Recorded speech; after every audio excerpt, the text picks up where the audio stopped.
బిడ్డ, నీ నడత సరైంది కాకపోతే దేవుడు నీకు ఇచ్చిన దాన్ని నీ చేతిలో నుంచి లాగేస్తాడు. జాగ్రత్త.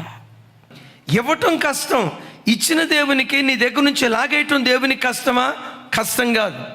అంటాడు సొలొమోనుతో, సొలొమోనా, నువ్వు చెడు నడత నడుస్తున్నావు గనుక, నీ నడత సరైనదిగా నాకు కనపట్టలేదు గనుక రాజ్యము నీ చేతిలో నుంచి లాగేసి ఒక్క గోత్రాన్ని, దావీదును బట్టి నీ చేతిలో ఉంచుతా. తతిమ 11 గోత్రాలు నీకు దూరం చేస్తానని 11 గోత్రాలను ఆ కుటుంబానికి దేవుడు దూరం చేశాడు. బిడ్డలారా, దేవుడు నీకు ఏది ఇచ్చినా ఇచ్చిన దాన్ని కాపాడుకుంటూ, ఇచ్చిన దాన్ని నిలవబెట్టుకుంటూ, ఆ కృప తర్వాత కృప వెంబడి కృప దేవుని సన్నిధిలో నువ్వు పొందుకుందువుగాక.